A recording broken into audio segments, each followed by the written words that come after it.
What's going on, everybody? Welcome to the Mm. first episode of the Star Podcast with me, Coach Isaac, and Coach Cam, our co-host over here. I don't think that it's necessarily applicable to call it the Star Podcast right now. It might be just the Star Podcast right now until we build some reputation here. But the main goal of this podcast, guys, is to just talk about all things football. We're going to be talking about college football. We're going to be talking about the NFL. Cam's gonna be our designated NFL guy. I'm not that guy, but we're gonna be talking about college football, NFL. We're gonna talk about recruiting stuff. We're gonna keep it entertaining and as valuable as we possibly can. But I think Mhm. there's a lot of stuff that we can go over in the football world that'll also be usable for you guys too, whether you're a coach or a player or even a parent and just interested in the game and what's going on in the football world. Shout out my man Cam for wanting to be a part of this and doing something Yeah. special here. So Cam, tell a little bit about Mhm. yourself, who you are, what you're doing right now, because this man is designating time for this brand new thing that is going to be horrible for a long time. This long form video, is gonna get 5 views, and he's in Yeah. law school right now. This guy is training to become a lawyer with probably the hardest school workload that most people ever face in their life, and is like, hey, I want to start up a football podcast. So tell us a little bit about yourself, Cam, and what you're doing. Man, I really appreciate it. Makes it sound a lot better than it actually is. So I guess so I'm in law school. I started a film review type of social media channel when I was like 20. And so I've just basically been helping kids. Like we've probably got a couple of the same kids that watch our stuff. And so, I kind of felt like that they didn't have, like when I was growing up, one thing that I really valued and something I don't feel like is totally accessible is like great mentorship and to like help you figure out how to play the game. Yeah, dude.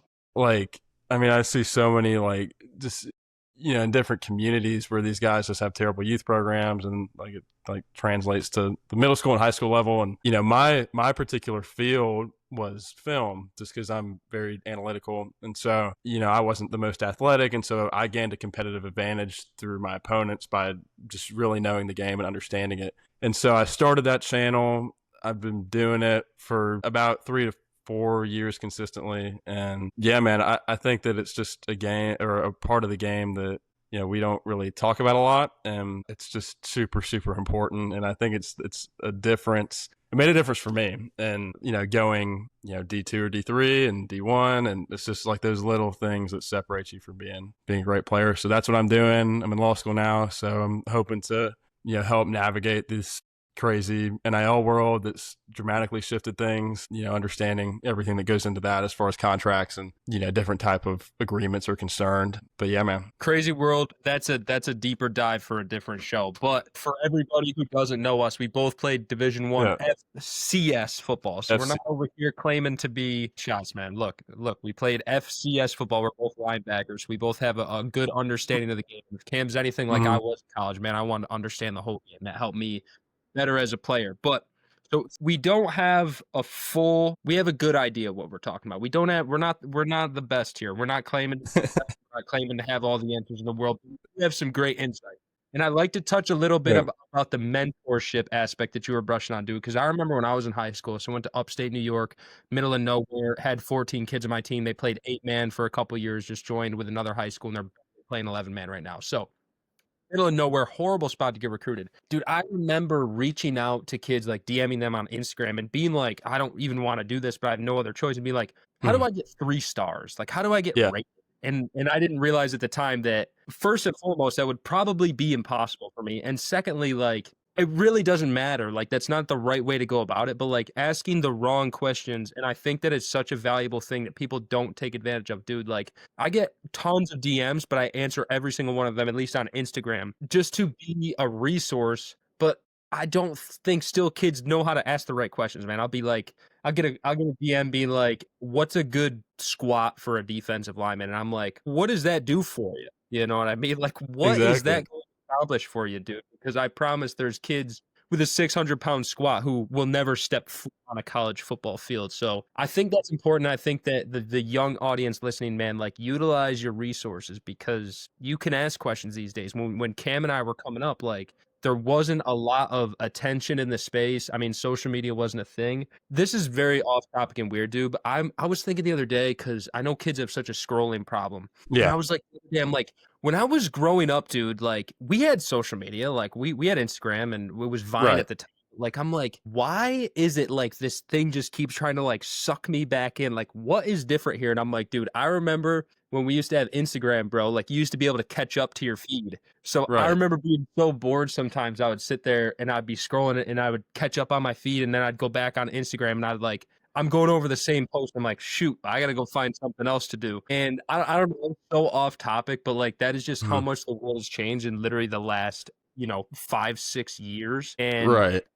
I just encourage young kids, man, like go get your questions answered and ask the right questions along the way. Right. Like that was the biggest thing for me, is like one of the biggest. There's a lot of big things like when you're playing this game. It's like there's no like one biggest thing. But like, man, like my parents weren't athletes. My dad, he's probably like 6 foot. He's a great business guy, but no athletic genes coming in, and they're just like, hey man, figure this out if you want to play. And so I'm like, all right, okay. I think like one of the touching on the the strength aspect, I think like one of the biggest lies is like, if you hit a certain weight and like your bench or your squat, it makes you more recruitable. I think it's like the way that it's put. And really, like, at least like that's like how, because again, like we didn't really know what was going on.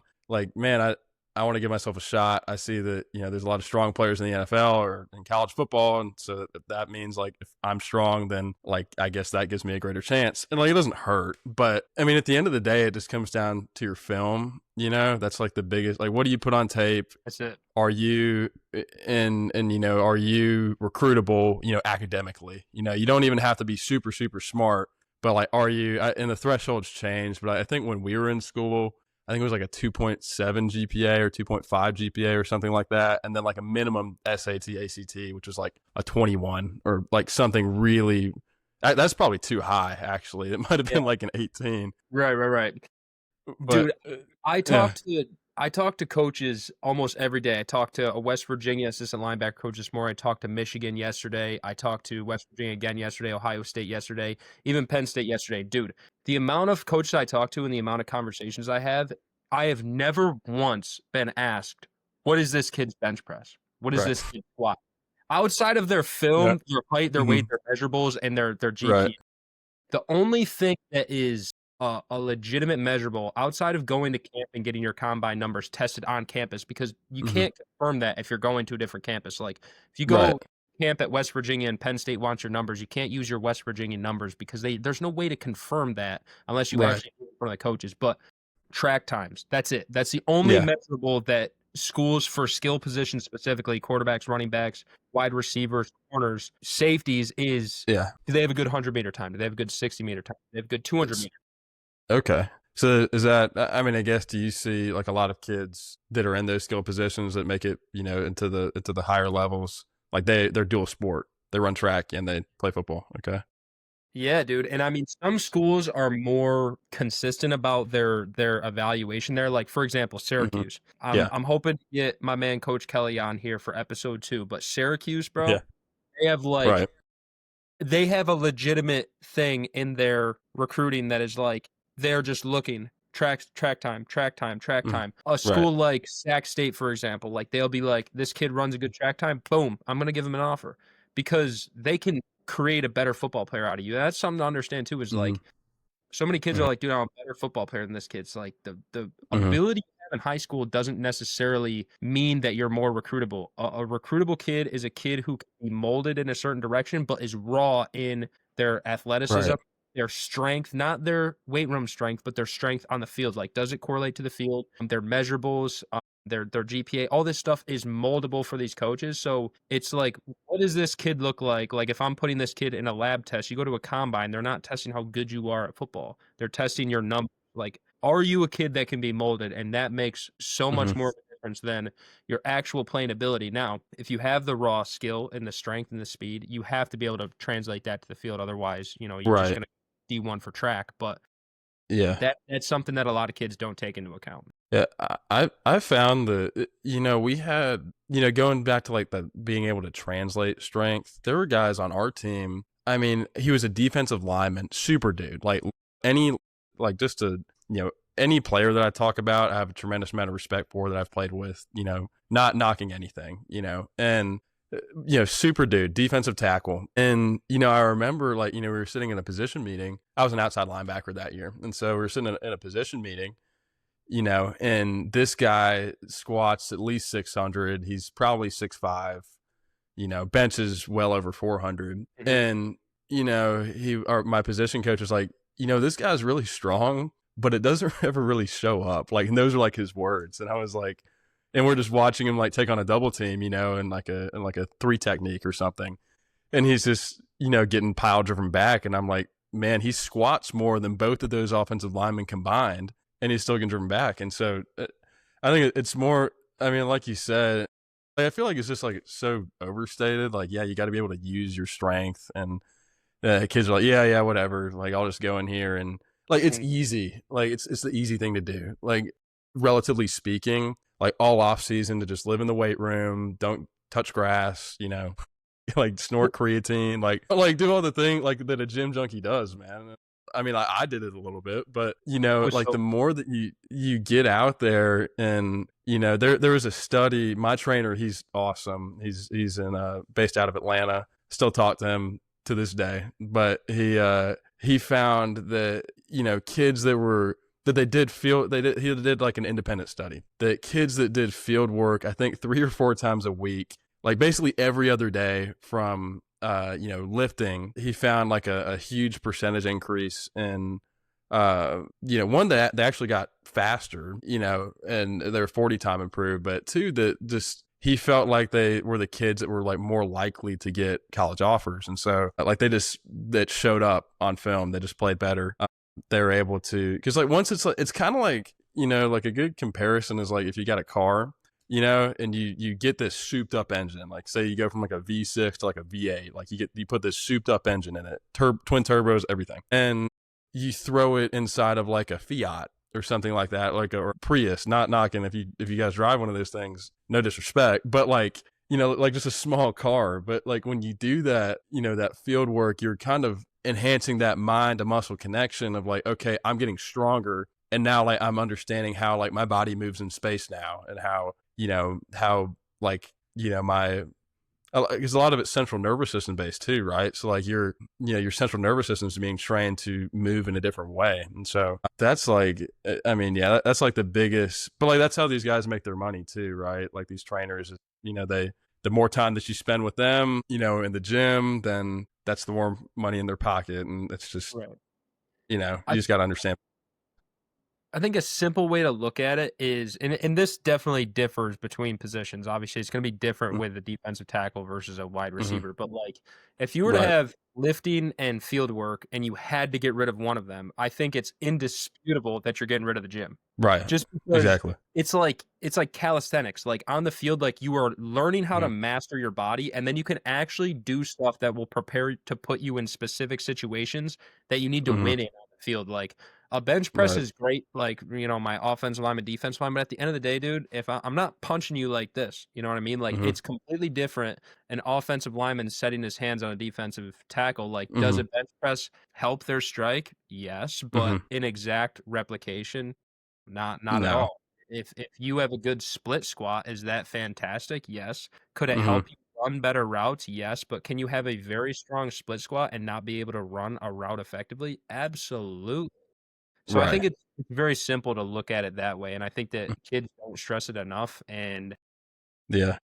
that's and in the same sentence, you don't need to overcomplicate it on the field, dude. If you're a Right. wide receiver, you need to go work your hitches. If you're a wide receiver, you need to go work your tempo. I'm sprinting, slowing down, speeding back up. Like the simple stuff is what applies to the field. Like, I give a lot of flowers to a lot of trainers out there who are just putting in the work, because I'm a trainer, but I don't do it all the time because I can't stand doing it. It's not easy to do, because also we're gonna do simple stuff when I'm on the field with a kid, and like I could go out there, dude, and put up a bunch of hurdles and a bunch of cones and have a kid do this, zip, zip, zip, zip, zip, zip, zip, zip. And it's like, I just said it in my last session. Like, I went out there with a kid, dude. He stood there basically the whole time, and I took him through a crash course of how to pass rush. A crash course. We talk from stance, first step, basic moves, advanced moves, how I'm looking, where my eyes are, where my first step should be. And the majority of the session, he stood there, but he left the session. He's like, dude, I have never learned that much in my entire life. And like, he Yeah, could have he came had to like, like an hour away. Like, he could have came, dude. We could have ran the hoop until his legs burned out. Does that make him a more knowledgeable athlete? No, because anybody can do that. And to be honest with you, dude, you shouldn't pay mhm, a trainer to go do that anyways, because you could go do that by yourself, and you could go do that right, with a kid on your team. You could go run routes with your mhm, quarterback. Take your quarterback out of the field and run routes. That is the best way that you're going to become a better wide receiver, a better positional player, is doing the stuff that you're going to do. And when you look at the mhm. tape, you run the tape, even in the NFL, bro, it's very simple movements being performed at the highest level. And they really create those movements. You know, I had a coach that told me like, we're not going to do this movement. We're talking about like read steps for linebackers. You're not going to do this movement until, you know, you can get it right. You're going to do it so many times that you can't get it wrong. These guys in the NFL, like Justin Jefferson, probably the best receiver in the league right now, he actually did a bit on some of this, but the route tree, you know, for example, I didn't play wide receiver. The route tree, he can do that in his sleep. Like, he doesn't have to think about it. Like, he can run a hitch, he can run whatever.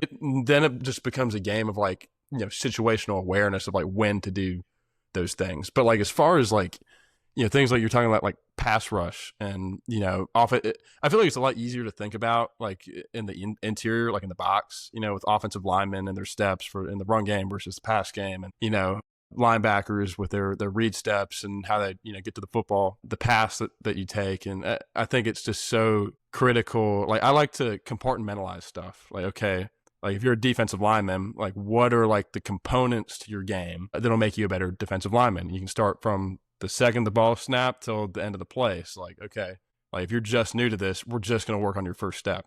And then we're going to do your second step. And then like once we can get, not till we can get those right, but till you can't get it wrong, then we can start getting a little bit more advanced with those things that you see at camps and stuff like that, or that are used to evaluate kids. I always thought too that like I went to all kinds of camps because like, I don't know about you, but like when you're not a big baller, man, like when you're not like, you know, a 3-star and up and you're getting looked at, you know, when you're not getting invited to camps, you got to go to for an camps. opportunity. Yeah, exactly. I'm 0 stars. I'm going to Vandy. I'm going to Cornell. I went all these places.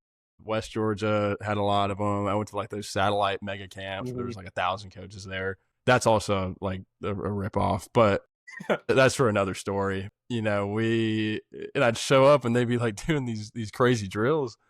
And I'm just like, man, I mean, it really exposes you if you don't know how to do them right. But I also am like, man, some of this stuff is, you know, we're running through 5 hoops and then, you know, doing like a somersault and then trying to sack the quarterback. Like, I mean, it was just ridiculous. That's true. Yes. And I just want to just emphasize that for everyone listening, like that is like, don't overcomplicate it. Like if you're a young kid, just keep it simple, man. If you're a defensive lineman, let's rep your get off. Let's work, you know, basic moves. Let's work field goal, post strikes. Like you don't need crazy equipment. Don't need to overcomplicate. If you're a wide receiver, just running the routes. Same thing that we talked about, sprinting 3 times a week. It's very basic stuff. Mm-hmm. But I want a hot take on this because you're a Division I linebacker. You were a Division I linebacker. I was too. Mm-hmm. I've gotten a lot of flack for this, for teaching read steps. And I teach my read steps a different way. And you brush out read steps. I don't care what you say. I don't know where you're at with this.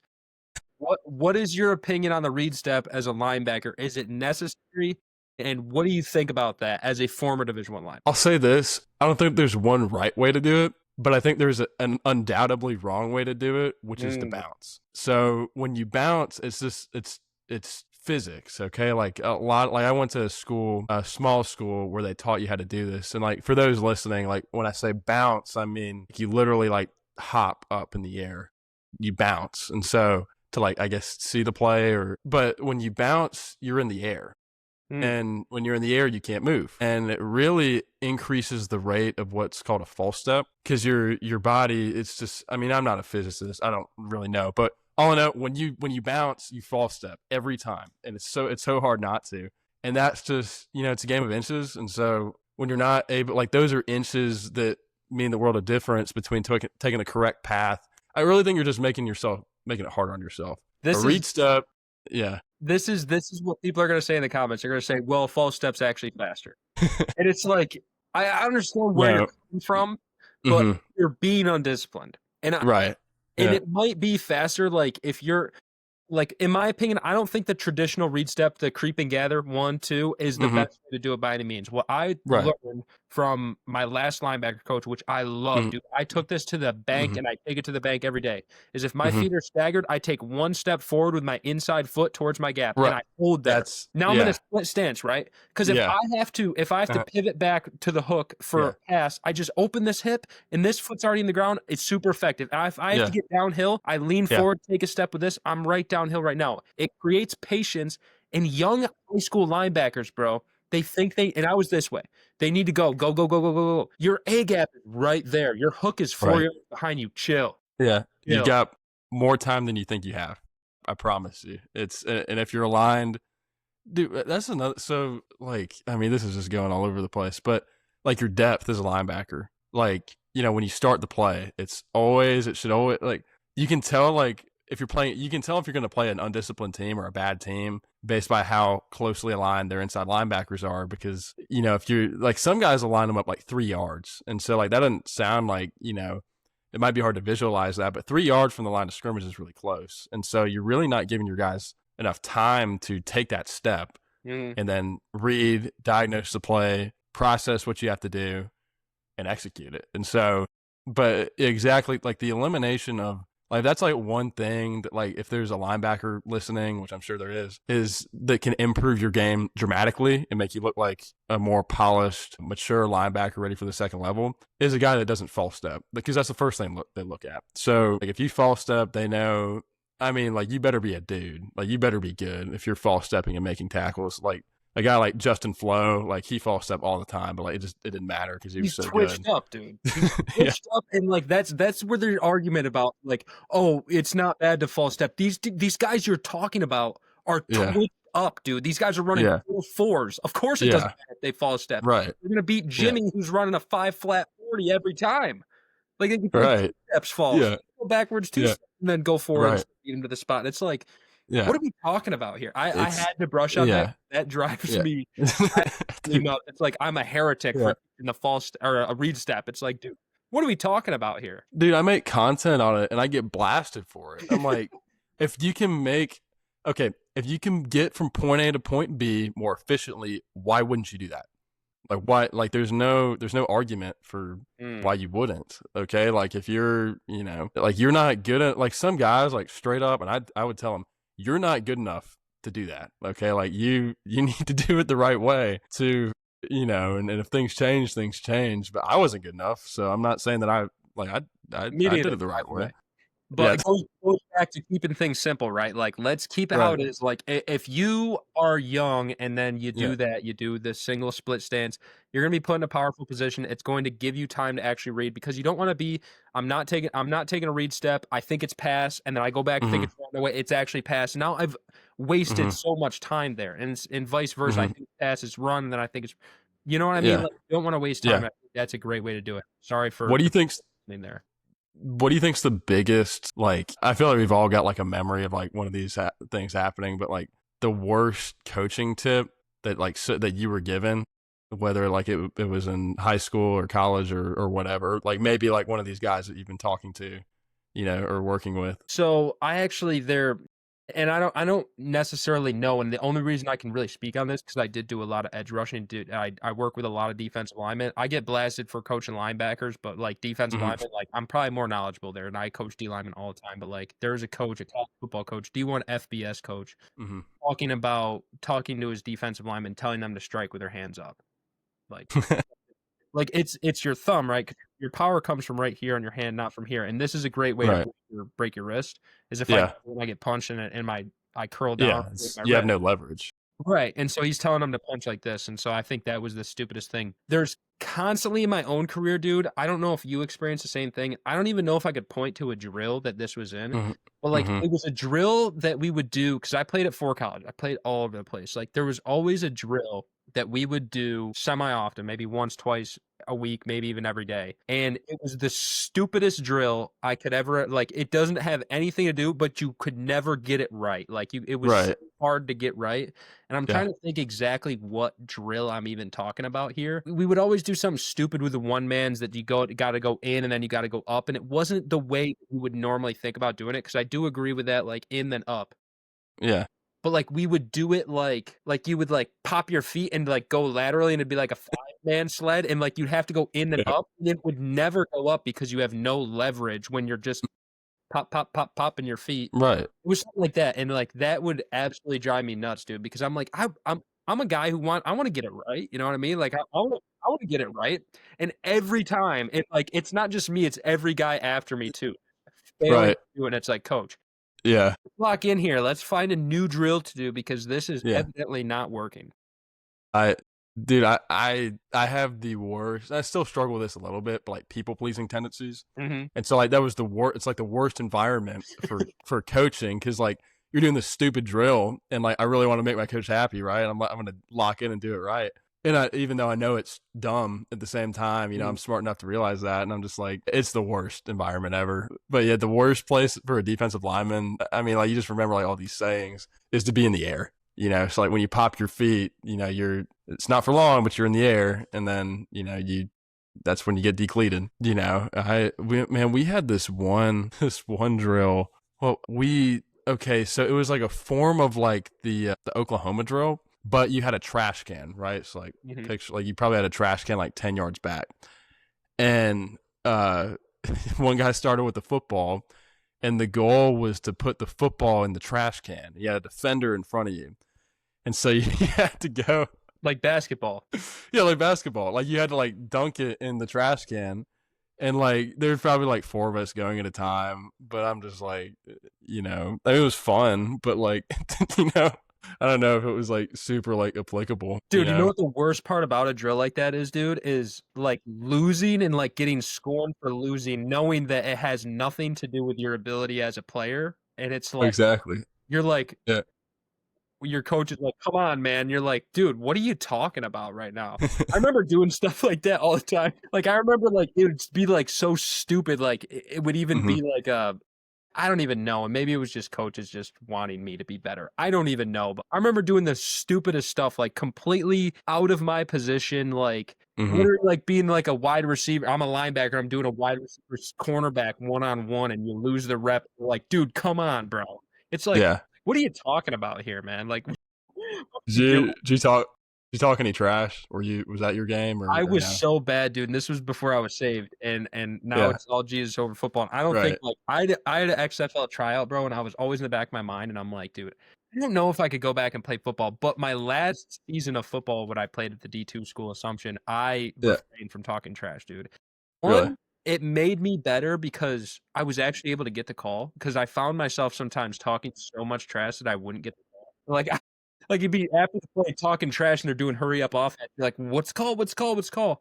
And I found myself like I found myself like somebody would talk trash to me and I would just like this is my last thing. I'd be like and it was almost like I remember some people like it was a playoff game. We were playing Slippery Rocket, and that was the best college football team I've ever played in my life, dude. I don't know. The PSAC, bro, in D2 is not to be played around with, dude. Yeah, I played Division 1 FCS at 2 schools, and that was the biggest and strongest and most violent offensive line. And now we're playing a 3-down front, and I'm playing a linebacker. I'm playing 2 yards off the ball, dude, in the A gap. This is the weirdest thing I've ever done in college football. It worked. We won the conference. So we're doing the 3-down front. I'm in the A gap, 2 yards off the ball to the strong side. Our middle linebacker, our base coverage was Tampa 2. So he's going. Dude, being a middle, don't even get me started. Being a middle linebacker on that team, bro, having to split 10 yards backwards every play, no matter what it was like the most outrageous thing. And it was so exhausting. It did work when it needed to work, though. Shout out Coach Woody Blevins for that. But we're running this thing, dude. And these guys are violent, dude. And they know because, like, so we'd run a 3-down front. And then when we would shift into a 4-down, then I would be a defensive end. I'm 6'1", 225. I'm light. This is how you know it's bad, dude. When your offensive guard is in a 2-point stance, you know that guy's he had his neck full. He's in 2-point stance. And this guy, they like we would shift to a forefront and they would go check, check, check. I don't even know what they would say, but as soon as I went check, check, check, I'm like, I'm getting pulled on. They're on me now. I was very good at wrong arming, so I was fine. Yeah. Like I was able to like make them think like they were gonna smash me, and then last second I'm just dipping my shoulder and working it. But Right. It's a good dude, move. these dudes were so aggressive, and rightfully so. They were good, and they would say the most egregious stuff to me ever, dude. And I would just be like, just look at him with shame and just be like, Yeah. and it almost I feel like it was more powerful than ever talking trash. So Oh, if absolutely. any consolation to anybody Yeah. here who has a trash talking problem, I don't think Yeah. that's of the Lord. I think you should repent of Mhm. that. We're gonna be very Right. strong on that, but Right. that was I did talk a lot of trash when I was younger, and I do I regret it. It was stupid.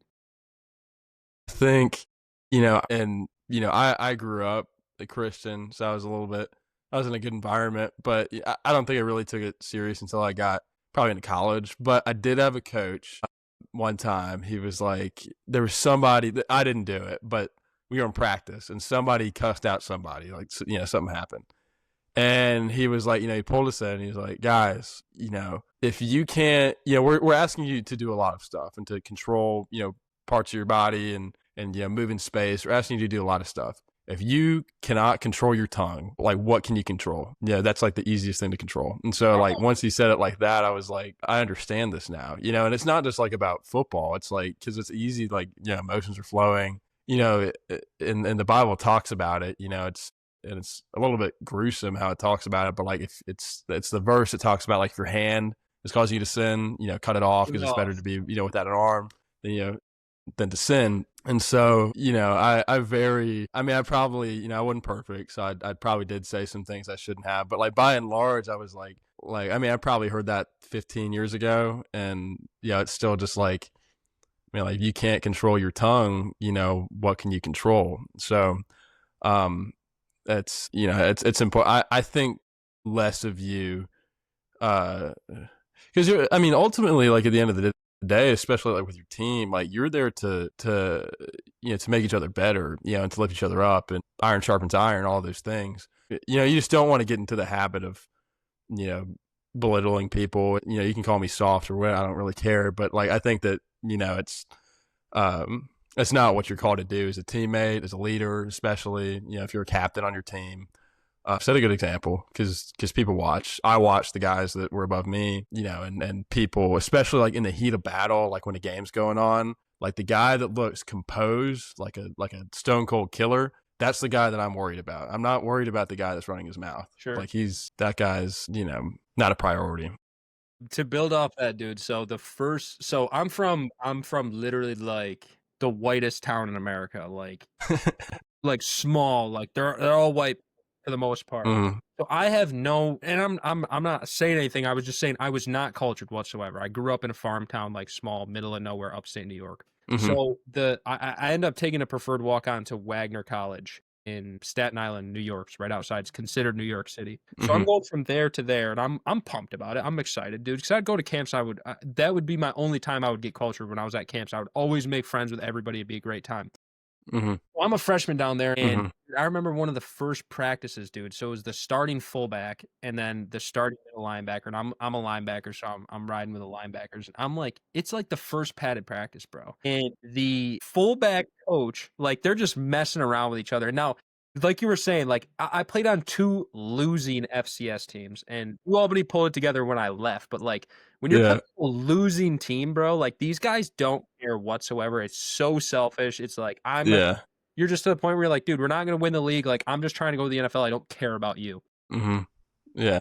So there's like this, just this, rambling of teams, of guys on both sides of the ball just talking to each other, just all whatever. That's typical. But the fullback coach takes a football and he throws it, and our starting linebacker is the captain, and then the fullback is the captain as well too. He throws a ball and it hits a linebacker in the back of the head, and he turns around and sprints at the fullback, and they just get into an all-out fist fight. The whole practice comes together, and they're just fist fighting. And I'm like, what's going on here, man? what are we doing? And then like you got other older linebackers like, come on, let's go. And I'm like, dude, like what is going on right now? Like what is going on right now? But the team was Yeah. it was just filled with a bunch of just like wannabe gangsters, and God bless them. Right. Pray they're doing well. Yeah. Like, It yeah. was such a horrible environment because of the mentality that everybody Hmm. had. I went down there and it was just like a different style, like, and it was just the weirdest thing that I've ever seen in my life. And like that was my warm welcome to college football. And now I was pretty Hmm. traumatized going down there to begin with. I'm like, what is going on right now? But to your point of being controlled with what you're saying, like in the same way, Hmm. like, you got to be controlled. Like, and Hmm. I a shout out that coach that was telling you guys, like, Taylor, my experience, dude. Like, I'm in a Yeah. lot of places where a lot of people don't get to go, where a lot of people don't get to see, like, we're Hmm. just down at Clemson, like in the back rooms there, and they're all great down there. They love the Lord and they're great. I Hmm. don't know anything about what's going on Hmm. with the program right now, and that's another conversation for a hot. Dude. But for Yeah. the most part, when I talk to coaches, man, it's like you're claiming to be a Christian, and then on the practice field, like you might be great off the practice field, but then on the practice field, you're f-bombing Mhm. your players out, you're screaming up a storm, and it's like, what are we doing here, man? Like Yeah. that's not. And as somebody who Yeah. came into college, like I'm not a Christian, so I don't know, but Hmm. I'm like, this Right. college coach is claiming he's he's waking up and putting on Twitter Hmm. every morning like, Hmm. rejoice for today is the day that the Lord has made, and he's cussing you out in practice, and you're like, dude, like I don't Dude. want anything to do with that. But it's like this culture of football that Yeah. people think that we have to abide by, but it's not the case whatsoever. I mean, you had the dude on Florida last week spitting in another guy's face, like it's like, what are we doing, That. bro? It's like that is the most egregious flood of debauchery I've ever seen in my entire life. It's like, how does that benefit you? And you can't in 2025 not expect everything to be caught on camera, picture, whatever. They probably got Exactly. high definition picture Yeah. him spitting in this guy. Yeah. Dude, it was I've never seen that. Like, and I've played a lot of football, and I've seen a lot of football. I've never seen that. I think it's it's sad because, like, there, I don't know how many kids. So Jalen Carter from the Eagles, defensive tackle, he's the guy that spit on the Cowboys player, or Dak Prescott, Mhm. opening week.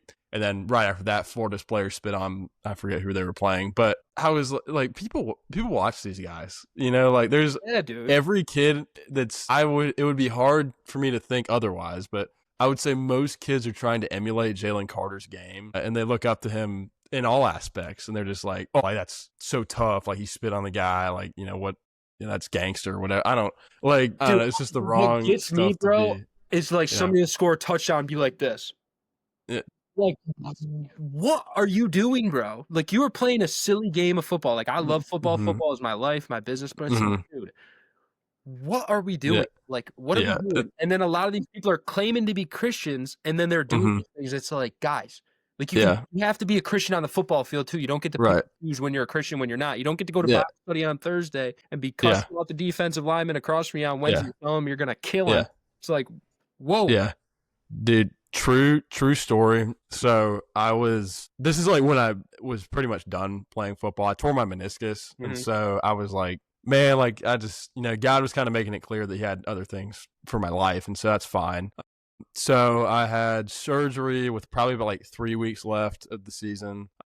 It really wasn't a bad surgery, but it was bad enough to take me out for the rest of the year. And so, I'm always a team guy. Like, if I'm hurt, like, I'm at every practice, whether it's 6 a.m. or 8 o'clock at night, like, I'll be at practice, I'll be at the workouts, even though I can't work out. Like, I'll help, it's like, I'm going to do my part, you can count on me. So we were doing a drill. And so I'm, still on my knee wrap. I still had stitches in my knee. Now I could stand and move around, but my knee's wrapped up, and I'm like, let me hold a bag, like, for you guys, like, so I can, Wild. do. And it wasn't, it wasn't a drill where, like, I think I was just standing in, like, emulating like an offensive lineman. So I wasn't getting hit, like, with the bag. So I was standing in for a guard, and dude, my coach, he cussed me out because I wasn't standing in the right place. I'm like, and he was like one of those guys, he called me like an SOB. I'm not going to repeat him, but use your thinking skills and determine what that means. And so, and right after practice, he's over here talking about quoting scripture and like doing all this stuff. And I'm just like, man, like, and immediately like the verse that, clicked, it's like in Psalms, I think, but, like you curse like the same mouth that you use to, curse your neighbor is the one that you use to praise the Lord. And it's just like, you can't now, like none of us are perfect. And so I understand it. But like when you're making, a conscious decision to, I feel like it's very controllable. That's very much within your conscious ability. And so I just, the best coaches I've had, the best leaders I've had were guys that, because I just lose respect for you. Like if you're a coach and you're cussing me out, like I lose respect. And it's different than cussing. I'll say this: there's a difference between cussing at you and just cussing. Like, you watch Saban, he'll cuss. He's a great coach. Everybody respects him there, where some of these guys. And so there's a difference there. And like, yeah, I lose a tremendous amount of respect for sure. I think it's emulated in, I believe it's James chapter 2, but same situation. I don't know if he's pulling that from Old Testament scripture, but I'm sure there's connection there. But he's saying exactly like what you said with like you can't bless your neighbor and then use the same mouth to curse. And like people are like, well, that's cursing, it's not cussing. But it's like, how do we hold ourselves to a higher standard? And I think that there's such an opportunity, and I really want to see this. Like, I see so many, schools and stuff on like TikTok and stuff. These kids like taking a knee in the end zone and everything. And I think that's amazing, dude. Praise the Lord. That's all. These guys are praying. Yeah. But I want to see that, I would like, and I'll probably never get to see this, but like, I want to see that, like, taken one step further. And it's like, it's easy to do that when everybody's watching before the game, but it's like, how are you operating, when right. you're going against somebody and you're losing reps and you really feel like you want to cuss this guy out. But James says these things ought not to be so. Like, that's period. Right. These things ought not to be so. Like, you should not be doing these things. I think we got to really hold on to that. But yeah, I agree, dude. I think that it's so unproductive to do that. And you grew up in the Bible Belt. I grew up in New York. So like, dude, there's really nobody like nobody bragging about being a Christian up here. Like, I've spent some time down the Bible Belt. I spent some time in the Panhandle of Florida a couple years ago, and it's definitely it's different lifestyle. There's a lot of people who really just claim to be something that they don't uphold, and it's not that you can uphold it in a perfect way, but it's a way that's like, hey, I'm actually trying to be better. I think that that's something that a lot of young athletes lack as well too. And it's easy to put a scripture in your profile. It's easy to take a knee before the game in front of everybody. It's easy to, I guess this is our Jesus over football segment, but it's easy to do all these things for everybody else. But it's like, what are you doing when no one's looking? I think that's important. And it's also too, when it's a situation where you're losing reps, you're getting beat up on, like, how are you operating? Are you completely just succumbing to that? And I get it's frustrating, but like we have to learn our frustration. I believe it's in James as well too. Like, do not let the sun go down on your anger. Like, you're angry, that's okay. Hold it in. Like, don't let it. It's the easy thing to do, when the bullets are flying and like you're in the heat of the moment of a game, is to just let loose. Like, no self-control, just talk about his mom, talk about his girl, like whatever, his sister, all of those. I mean, we've heard it all. Like, I'm not gonna act like it doesn't exist. And so, that's the easy thing to do. The hard thing to do is to, keep control of yourself, make sure your teammates are, in line, because like that's gonna like carry you. I'm not gonna say. I mean, we've already talked about it. Coaches are really recruiting you based off your film and like your recruitability as an athlete. But I will say that it makes a big difference. It'll make a big difference when you're actually on a team. And then like once you get into like where you're in a position like you and me, like we're in life now, and so like we're not playing anymore, but we've still got people that look up to us and people that count on us, and being able to lead others by example is a skill that will take you much further than anything you do at the collegiate, or if you're blessed enough to make it to the NFL at that level, And so it's yeah, man, I felt like, I was fortunate that our team, like how was your team dynamic like in high school? Like, did you, because I'm trying to think about Dynamic. like no dynamic. I was the best player on the field. Like, I would play sideline. Like I didn't care. Yeah. Like, you were at a small school, right? Yeah, very small. Like I graduated with 65-ish kids. very tiny, and I think we had a couple things, but I mean, there was like my high school was so weird, dude. It was like very, and I think every high school is like that, but like very segmented. Like there's groups of kids, like there's like the soccer kids, and then there was like Hmm. the Right. not so popular kids. There was a lower like poverty kids, and I Right. was like a guy who was like, I love everybody, man. I've always been good at that, even before I was with the Lord. So like, I was never Yeah. in a group, but I Mhm. could always get a part of the group. I didn't care who it was. Like, I could have a good time with anybody. So it was weird, but not really a great dynamic whatsoever on the team. Yeah. Yeah. That's ours was. I feel like you had, man, like you had like the popular kids, and then like on the team, and then you had kind of like just everybody else. And Mm, so like my team, the popular kids were the guys that did all the they drank, they smoked, they did whatever like in high school, and then it's then there was guys like me, and so like there. And when you go to a small school, I graduated with 100 kids. mm-hmm. So I went to my school was bigger than yours, but we were still we were the lowest classification, so we had like the smallest number of kids in Georgia. And so like when you get put into that like dynamic of like you got to choose one or the other, like the other side is pretty lonely. Like you find yourself and like it's been this way for me from high school until college football. Like I just I value my faith. So it's while it's definitely not the easy thing, not the fun thing to do. Not saying, hey man, like I don't need to go to that party. I'm gonna go home. I'm gonna go be with my family, or I'm gonna go be with whoever that's important to you.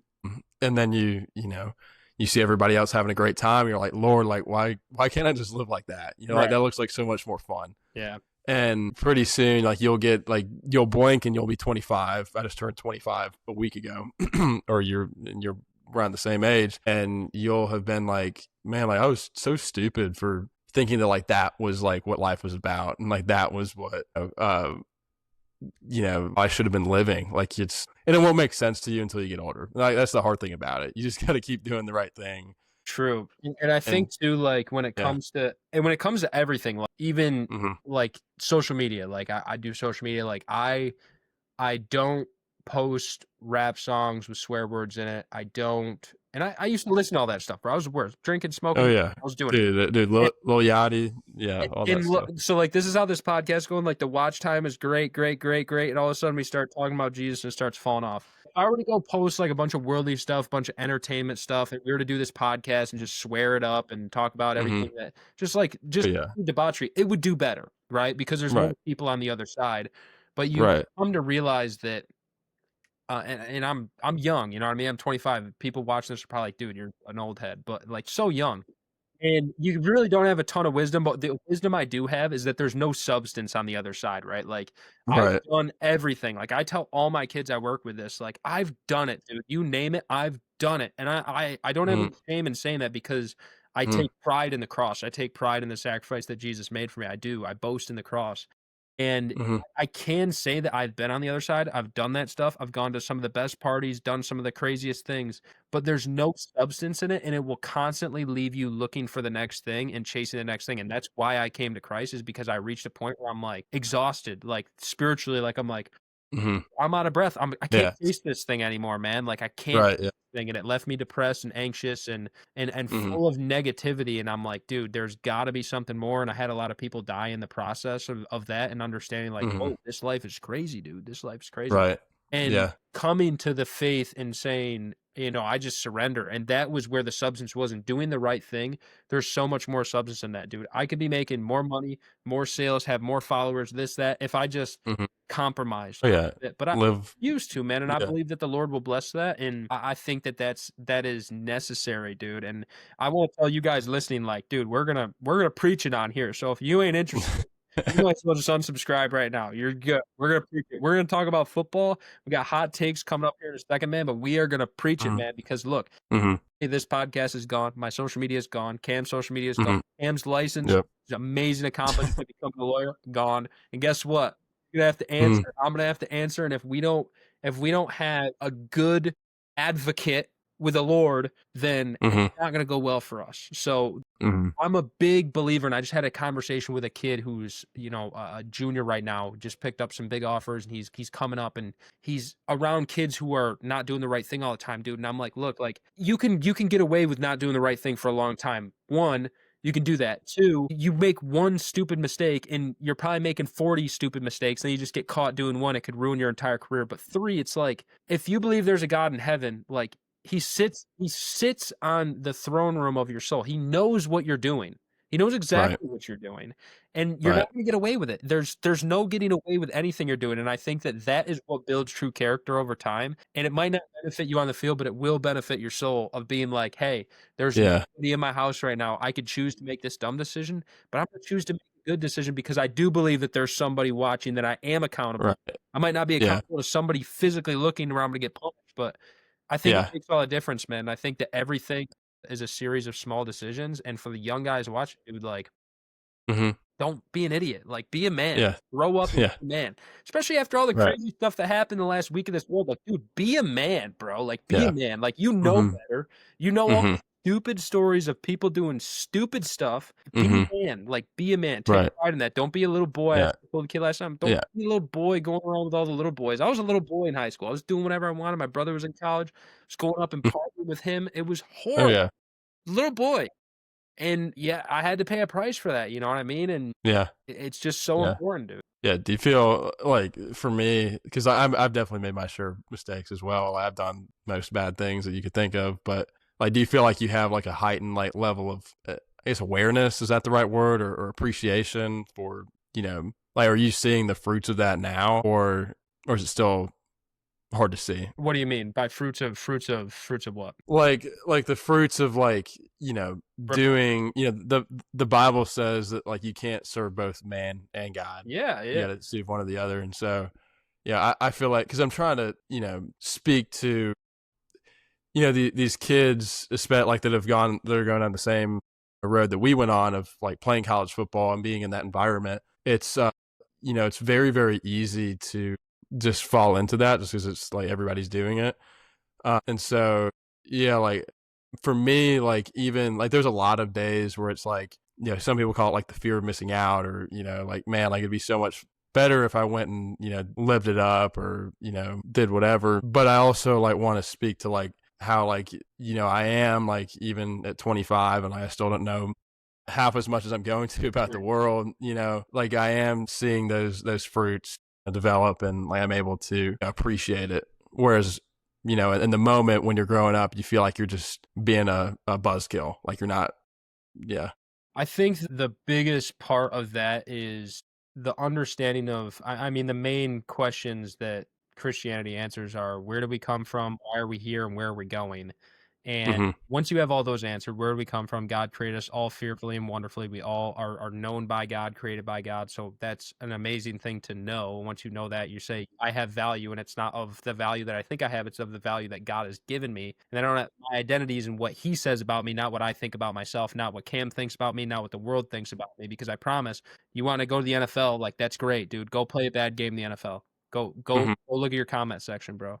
Go Hmm. go commit to Clemson, then flip your commitment to Georgia, and watch all the Clemson fans destroy you, or the Alabama fans, or whoever, destroy you in the comments. You know what I mean? Like, you're gonna have those lows, and if your identity is coming from external factors, you are constantly gonna be, Bible says, being tossed to and fro, like by the winds of life, and like you're gonna be here, there, up there, down there. So when I put my identity in Christ, and I understand that Christ is in me and has filled me, and that Hmm. I'm loved no matter what I do, that Hmm. that makes me want to be better. That makes me want to do better. And then that also will give me the satisfaction, the joy that I can always have no matter what circumstance I'm going through. Easier said than done, definitely by faith. Right. Then the second Yeah. question is what we are to do here. It's like, I know so many kids, and I was in this boat myself. Like, I knew of a God growing up. I wasn't a Christian. I knew of a God, and I would probably, if you Hmm. asked me, I'd been like, yeah, the God of the Yeah. Bible. Like, I didn't know anything about it. I didn't go to church, whatever. Like, just grew up a heathen. But I knew enough about it to be like, yeah, it'd probably be what I would, just having an identity somewhere. Because everyone has an identity somewhere, and many people have multiple. Hmm. Mm-hmm. But the whole idea of what we are to do here, like I would grow up and be like, I know it's God's plan for me to go to the NFL, that I can, and it was good hearted. Like I can use the NFL as a platform for God to speak through me, and I can give glory to God. And it's like, yeah, that's great. Mm-hmm. I think that's good, but God doesn't need another NFL player. He doesn't really care, in my opinion. So it's like, Right. get to do what you are called to do, and if that's play football, that's great. And I think we were called to play football in the Mm-hmm. season that we were called to play it. And I don't think just because we didn't make it the NFL, we weren't called to play football. I'm so glad that I went Right. to college and had those experiences. But Colossians 3:23 is an easy verse for everybody in that situation. Whatever you do, whether word or deed, work at it as unto the Lord and not for human master. So I'm not going to the Right. NFL to make $1 million to help my mom out. I'm not trying to go to the NFL so I can get 1 million followers so I can exalt myself as an idol. I'm going to.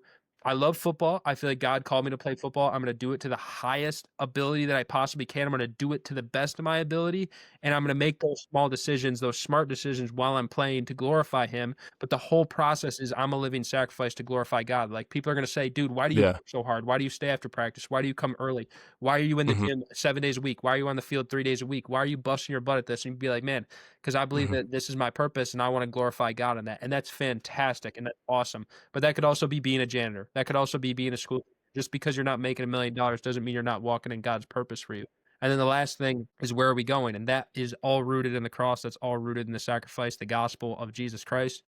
Mm-hmm. We're all sinners. We've all fallen short of the glory of God. We've all made mistakes. I more than any.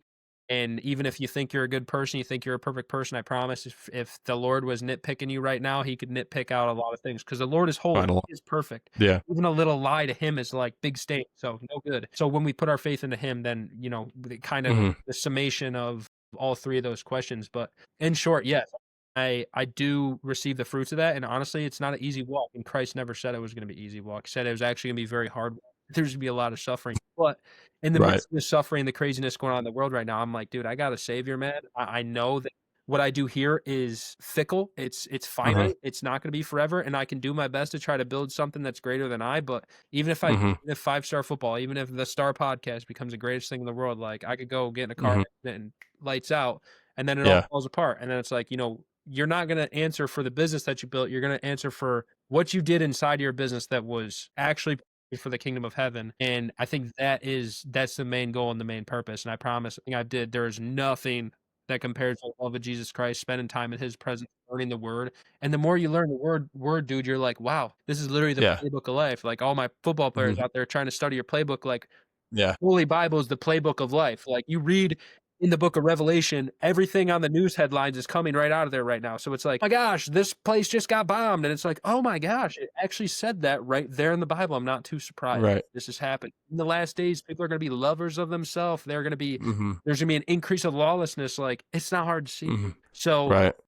all this Mm-hmm. stuff is awesome. We're going to go after this stuff. Mm-hmm. We're going to build a heck of a football podcast. I'm super pumped about it. We are going to lift the Lord up in the process, because that's what matters. Right.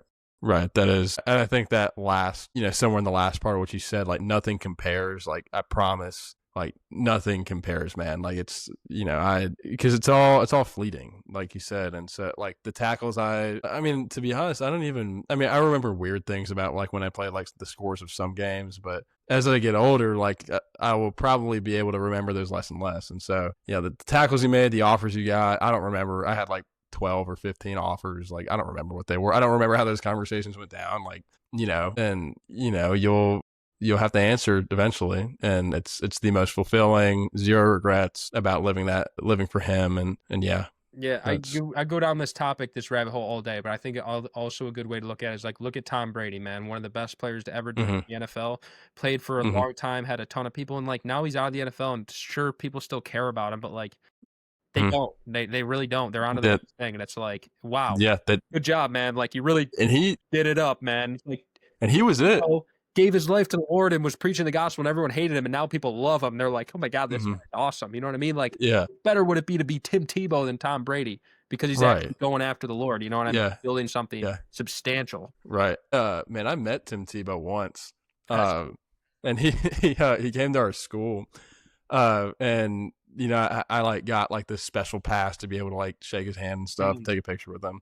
And so I shake his hand, and he's a lot smaller than you. He's a big guy. Like he's like Yeah. jacked, but like he's not. Like, I always envision him being like 6'5" or something. He's not that tall. So I shake his hand, and he's like, he's like, "What's your name?" Like Cameron. And so I talked to him. He's like, "Man, you're huge." And I'm like, dude, what are you talking? Like, look at you, man. Like you're enormous. And he was like, "Yeah, go get some protein after this." And I was like, "Man," I'm like, "All right, man."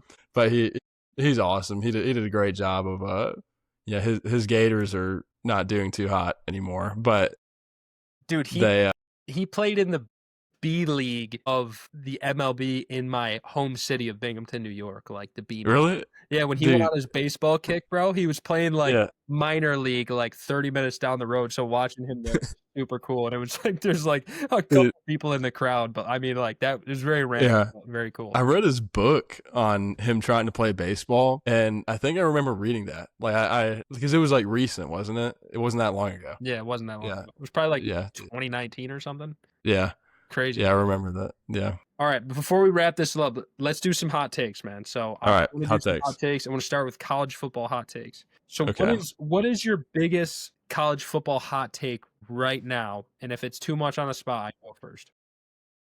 My biggest. All right, I would say Dabo Swinney over at Clemson. He's probably, if he doesn't find a way to, and it's something that I'm not necessarily gonna agree with, but I will say that if he still finds a way, if he doesn't find a way to win the ACC championship this year, he's gonna be fired for sure. I don't know if that's hot or not, but Where do you think he goes? dude, honestly, Because, dude, you gotta understand, it's Dabo Swinney, and the guy's a great guy.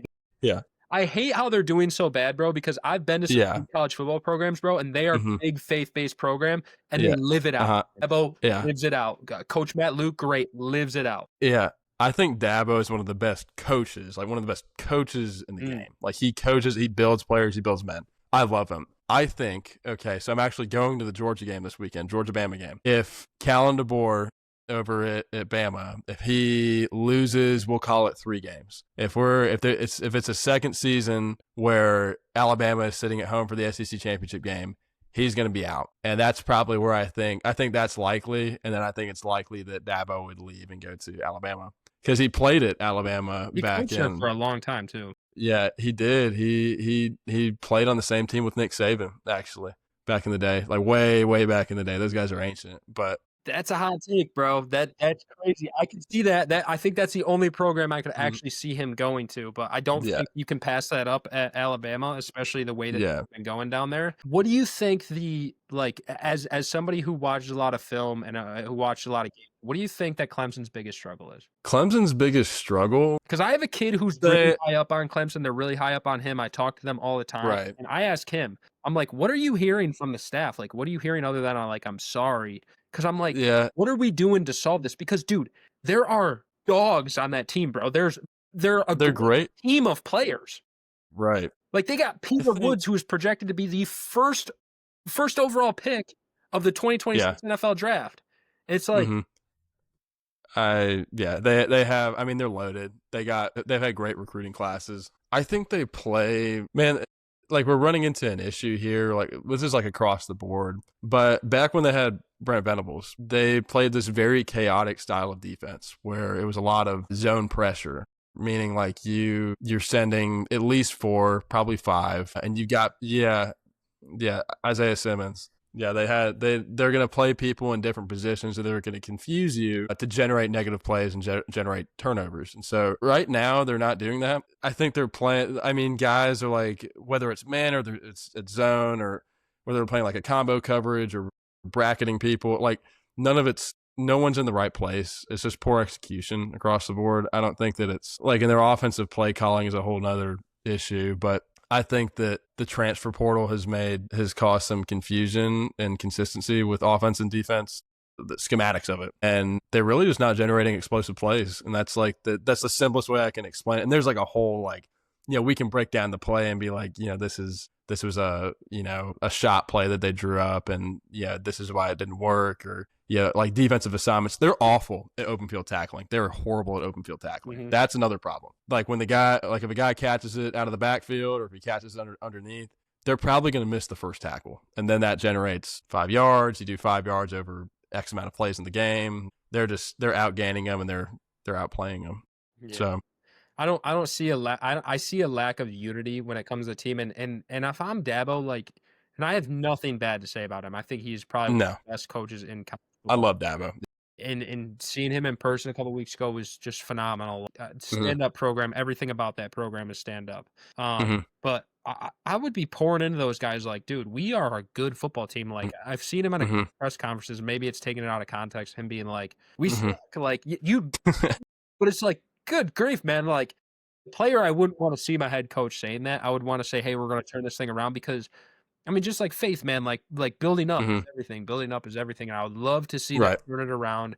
I think they Yeah. have all the pieces of the puzzle to be able to do that. I don't know what the Hmm. deal with Syracuse was with getting every play was last week. I know that Dude. Cade Klubnik got Yeah. some flack for that, but it ended up being a Yeah. legitimate thing, right? They Yeah. got fined or something Yeah. for that. And Yeah. It did. Syracuse is another. Okay. They have Fran Brown is their head coach. He was at Georgia. They will throw the mess out of the ball. yeah, Like they will drop back 50, 60 times a game. It's easy. And shout they're out gonna their backup QB, dude, for coming in and yeah, slinging it. Holy shit. like I mean they live and die on it. And so like when they play Clemson, man, they're I mean I don't know the percentage, but like they're gonna drop back and throw the ball and get guys in space, and it works. It's like it's a different scheme, and then it also opens up the running game for them because they're able to spread the box out, and it's kind of complementary. But it's like inverse of like, okay, you're gonna establish the running game to open up the pass, whereas like Fran Brown's like, no, we're gonna throw the ball until they lighten the box up, and then we're gonna run the ball. And so it's just Yeah. I like how he thinks. I think that's the way to do it on defenses too. Is like every good defense that I've been a part of, and I always liked it because I was a plug and play player. But you're basically Mm-hmm. running a 3 down front, and then you have the ability to walk down a linebacker, and then that same linebacker has the ability, like we were talking about Isaiah Simmons, like he has the ability to contribute in the pass game. He might not be the best at it, but he still could be a zone dropper, a hook dropper, and you get an extra support coming down, you get an extra look, you get a different look, and I think that Clemson Mm-hmm. doesn't have that right now. I think they have basically 4 defensive linemen, and then they're Right. that puts basically everybody on an island, especially in any man coverage situations. And I mean, these kids are athletes, dude. I mean, that kid from Syracuse last week, he just mauled Yeah. him just on his head, and it's like Right. that's an impossible situation. You know what I mean? Like it's not Yeah. easy to do that, but you can defeat that with like I would always love in college. We'd always run like most of the teams I played on. We ran basically split cover 2, and you're able to just plug and play. You're able to rotate every which way you want to. You could play man on one side, and then carry crossers and all that stuff. And I think that that's the best way to play it. You have to be disciplined about that. You have to actually know the Mm-hmm. book. But I Yeah. think that's definitely the one of the better ways I've ever seen to play defenses. Mm-hmm. And most of the defenses that I've been a part of were, whether that was D3, D2, or D1, not D1, but my D3 school, we were nationally ranked one in their top 5 defenses in the country. And it was just because you're just teaching a high level of defense, at Right. a level that we were actually able to understand. Yeah. But yeah, I think I agree, dude. one thing, like I don't think anybody knows this when like you're watching, like the way that I watch a game is a lot different than most people. When they come out, like when Clemson comes out and like they have a call, right? It's not like Madden where it's like, okay, we're going to call Tampa 2. Okay, we're going to run Tampa 2 too high. We got 3 dropping underneath, and then we got two flat players on the corners. Like it's not how it works. You've got like basically every portion of the field is like subject to an adjustment or a coverage game. And so a lot of times, like most of like what you see being called out there is combo coverages. And so like they'll be, say they're going to call a base play. Like they'll call whatever, like our cover 3 call was called Texas. Okay, we're going to call Texas, which is like cover 3 to the field. So we're going to roll the safety down to the field. But if they come out in 2x2, any kind of 2x2 formation, we don't want to play cover 3 to that because that's subject to, seams are wide open. So, okay, we're going to check, but maybe we like our matchup on the other side. So we're going to check to like a bracket cover 4 on one side of the field, and then we're going to keep the cover 3 adjustments on the other side. It's like it's such a complex, like, I don't know. It's not like Madden. That's all I'll say. There's a lot of stuff going on that you don't see. Communication is like, it's like, I don't know if you watched the Falcons game this weekend or you saw what happened. So they got beat 30-0, okay, by a not very good football team. So they're not, teams that are able to communicate and make those adjustments efficiently, they're usually going to be the better teams. So that's another issue is they're not getting those adjustments. All right, so hot take question for you. Do you think the U has what it Dude, takes to win a national championship? man, I'm gonna say yeah. I think they do. They're a top 4 team for sure. Depends on who they draw. I mean, I think guys like I think Ohio State's probably the front runner. I think they're really, really good. They do a lot of things really, really well, and they also spend the most on NIL out of any team in college football right now.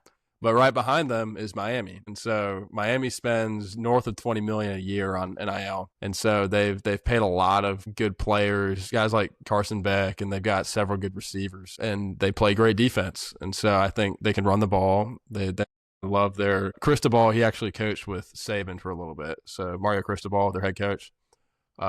He I think he's a super coach. Yeah, I mean, I think that out of teams that I think that have like a legitimate chance, like of winning it, I think Ohio State, Miami, and then there's going to be an SEC team that makes a run. I'm going to know more after the Georgia Bama game this weekend. Mm-hmm. I'm a Tennessee could be Bama a fan. sleeper. No, they're not. Could be a sleeper. I'm going to sleep good at night. They could have pulled it off versus Georgia, bro. I'm telling you, they could have pulled it off, and they should have pulled it off. Man, I'd love to see it. I think that they're not as good on defense this year as I would have thought, is what I would have expected. They were great last year on defense until they played Ohio State, but they've lost a lot of pieces. They're gonna play like Tennessee's always gonna play good offense. Heupel is he knows how to. He runs like a veer type of schematic where he's gonna split his receivers out as wide as possible, and he's gonna run the heck out of an RPO. Sure. So what he's doing is creating a lot of one-on-one matchups, and then he's opening up the running game, because the only way to stop an RPO offense is by running man free, like a good RPO offense. You can't run zone because nobody's accounting for those replacement routes. And I don't know if this makes any sense or not, but like definitely does. You're literally comboing off of what a good defense is. Like what our discussion with Clemson, if you can't combat the RPO, which we always would take the linebacker out of play and basically make him a garbage player, and that's really the only way to do it.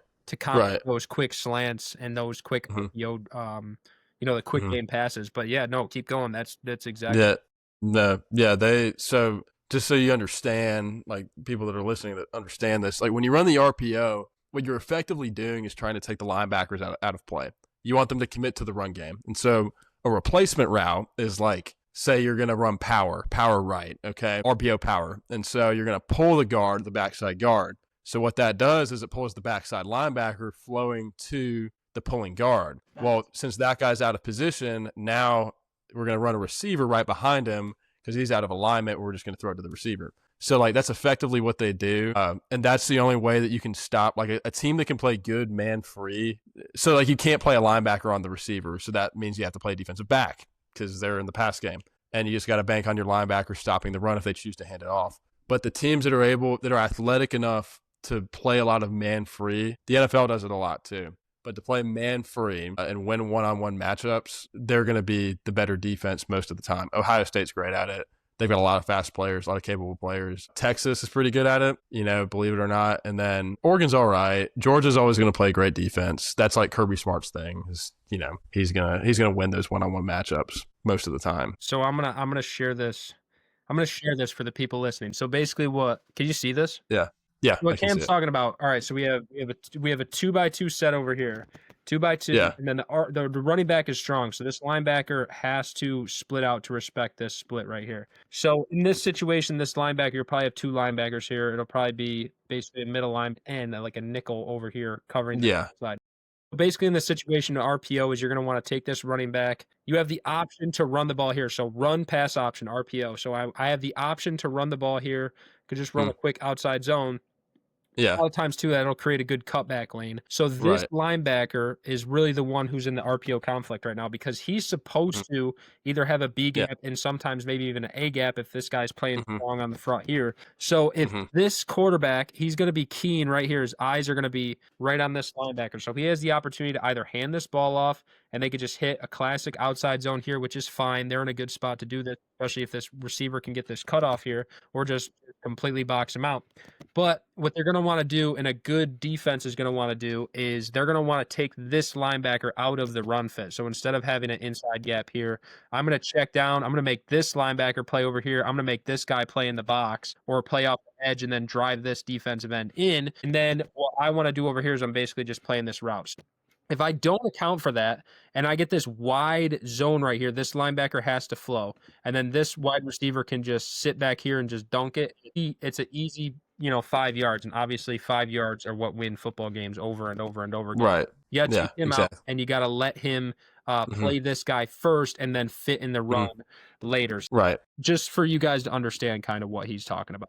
Yeah, that's couldn't have drawn it up better. That's exactly what happens. And so it's man, the teams like Oklahoma's pretty good at it too. So a little bit of like football history, like offensive complexity for a while was like virtually the same up until Baker Mayfield played college football, and he revolutionized the RPO, and he was great at it. Everybody was like, hold on, like this looks pretty cool, like we're gonna do this. And so now like it's evolved into this game of like it's truly chess, and so you're really trying to get those matchups and be in good position to not only stop the run. You've got to stop the run first, but then play that pass on the backside. And if you have a hurry up offense in that situation, like it is, it's very hard tough to adjust quick, dude. And one thing, I don't know if I'm speaking for myself as a linebacker. We suck at pass coverage. Okay, like we don't like to do it. I don't like to do it. It's you got like just let me tackle the running back. It's a lot simpler. And so the more that you can make a linebacker think, about playing the pass, because that's not what we're designed to do. We're stopping the run, we're blitzing, we're getting after the quarterback. Like the more that you can make us try and worry about a pass threat, you're going to be in a better position. Sure. For sure. Yeah, absolutely. And the only reason I asked that about the U is just because I'm like, hypothetically, you have a great football team, fantastic football team. Mario Cristobal is balling out. Yeah. Great players there. But I'm like, is Miami, because you gotta look at this, it's so long until that develops, but it develops the way it does continually right now. Even if Miami wins the ACC, let's say Ohio State wins the Big Ten, they're gonna have a higher bid. So you have the U coming into the shoe and pulling that victory off. I don't see that happening. And I don't see it happening either if for some reason, I don't know, maybe Michigan beats Ohio State, whatever, and then Oregon is the front runner in the Big Ten. Like, I don't see Miami going up to Oregon and winning up there either. I don't see that happening. That's my hot take, man.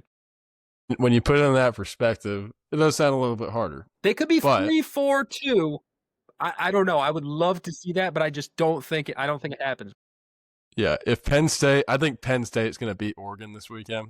Okay. It's another hot take. I'll be at that game, by the way. Super excited to be there. Really? Yeah, that's I'm going awesome. with 2 recruits, so that's going to be insane. The whiteout game is going to be insane. It's what time is it being played? Is it a night game? 7:30. It's 7:30. Yeah, dude. You got to understand, Oregon is flying. Like, you got to understand, Oregon is at a disadvantage. They might just win just because you're playing a 7:30 game, and I'm sure they're probably coming out on Friday or Thursday even. But yeah, that time changes. You're going 3 hours ahead, dude. Like, your 7:30 game at Oregon is being played at 11:30 at night, man, and that just eliminates the tiredness going up against a whiteout Penn State stadium. Might make a little. That's like bucket list experience of mine. I haven't done it, but I want to go to a Penn State whiteout game because those look like so much fun. I'm so blessed. I'm so blessed. Dude, that's awesome. We'll be going with some good recruits too. I got 2 kids going up to that, so we'll probably get a pretty, good experience. But definitely blessed to be in that position. But I always tell my wife, she always comes with me, and she knows like nothing about football. God bless her. But I'm like, you have been to more big-time football games than most football fans probably dream of in their entire life, and have gotten the absolute most VIP access to these places. People would just kill for it. And she's like, I know. it's insane. But that's funny. She's learning. She's just happy to be there. Yeah. She's her title is the NIL assistant. Like, she's just behind the scenes taking pictures and stuff. So she's necessary. You know what I mean? Like, it's very necessary. And we've gotten kids just hundreds of thousands of views and tons of followers on social media. So it's important as well. And I think that a lot of high schoolers don't maximize that situation. But all right, Right. last hot take here. So you know better than I saw some stuff before I came on here. I saw the Mhm. very controversial thing going on. We have the 0-2 Chiefs versus the 0-2 Giants. That was last night. And Jackson Dart gets his first start. What are we thinking? What are we thinking there? Then I want to hear any of your hot takes in the NFL right now. Do I think that, like, where do I think he's going to go? Jackson What Dart? do you think? It was his first time. You have a very substantial game for 0-2 Chiefs. 0-2 I'm thinking Chiefs that versus the 0-2 Giants. I mean, that's a big stage, man. I'm thinking Jackson Dart, he's probably going to be really comfortable in a number 2 spot on the depth chart here over the next couple seasons. I think he's I don't see the upside with him. Kiffin ran a pretty QB friendly offense, for him, and so he benefited from that. Great player. I don't really see him taking off and being much of anything. He might have a good game here and there, but as far as like being a tenured, seasonal quarterback. Well, the Giants have a really hard time with that, evidently. I mean, Dude, last year, Tommy DeVito had the same exact thing happen. Then before him, it was the same exact thing that happened. It's like, oh my gosh, we have this new kid. He's so good. He's so fresh. And then he's getting traded the next year. It's like, what are you guys doing down there? I tell you who is going to be good for the Giants is Cam Scatterbo. That guy, he's what a football player should be. Everything that he is, the way he plays the game, his energy, his grit, his toughness, he's what you should. He's a great representation of how you should play. Who is he comparable to somebody who has ran the ball very well in the past and been very productive? Because I don't see a ton of good comparison. I see, like, obviously you're taking over a Saquon role in the Giants, right? You know what I mean? Right. Similar to that. Right. Obviously completely different person, and it's not like he's not like a Christian McCaffrey type of white running back. He's got his own. Yeah. He's more like, there was a guy that played for the Falcons a while ago. His name was Michael Turner. He played like in the early 2010s. He played with Matt Ryan, Tony Gonzalez, really good. He's kind of like him. His thighs are ginormous. Like he's like, he's got the, and he's got that, but he's not really like he's got great vision, and he will run his heart out through the whole of a defense. And he's also, like, he doesn't get tired. Like, he's just kind of like, there's another guy, Peyton Hillis. He played for the Browns. He was on the cover of Madden 2012, 2011 or something. Great player. I think he's pretty similar. His only drawback is he's not really a threat in the passing game. Like, he doesn't have great hands. Like, but everything else he does very, very well. So, like, he'll pass block. He can run outside, inside. And you can't slow him down. Like, he'll just keep going. Production. Yeah, you can't hurt him. You can't stop him. That's good. I'm a New York guy, so I've always wanted to see the Giants win, and I've had to shift throughout my childhood to the Bills, and I don't keep up on NFL as much as I probably should, but I'm running with the Bills, baby. I'm running with the Bills, and the Giants have been just a big letdown. The Jets, don't even get me started. They're like even under that. You know what I mean? So. We're hoping that the New York State football teams can get their act together, because good night. At least you have Buffalo. That's true. Buffalo's good. That's true. They're coming down here. So I'm in Atlanta. They're coming down to Atlanta to play a Monday night game in 2 weeks, I think. Which that should be an absolute slaughter. Like, we're gonna get killed. Josh Allen's one of my favorite players ever. He's awesome. Great story on that guy. Great story. Yeah. I think he's got a good home in Buffalo. Would hate to ever see them get rid of him. I think it'd be the stupidest thing they could ever do. I don't think they ever will. Yeah, they're very loved. Yeah, he's just a good kid, man. Like, he's older than me. He's You kind of look like Josh Allen a little bit. He just got married, didn't he? I think so, yeah. It was an actress. I should know this. I don't know. Is it Sydney Sweeney? No. I would have zero idea. I don't keep. That's like one thing I know. Post this one on TikTok. Dude, I don't know anything about actors or actresses or anything like that. Yeah, he's good dude. Right Good on. story. Well, look, we're an hour and 30 into this. We appreciate everybody for taking the time to check out the Star Podcast. I'm feeling a little bit of some motivation here to just to do. Yeah. I think this episode went super well. We can't do Hmm. this without anybody, supporters. So if you guys are watching this, you guys are absolutely indispensable. We appreciate you guys so much. Drop comments. Let us know what you want Yeah. to hear us talk about for sure. Yeah. Friends. Again, we're trying to keep this productive as well as entertaining and, valuable, of course. But appreciate you guys so much. Make sure to drop a follow, drop a like, drop a subscribe button. We're going to be trying to drop an episode every week. We will pick a day as we move forward and get more into a schedule. But appreciate you guys for tuning in. Shout out my man Cam over there. But that'll do it. Appreciate it. Yeah.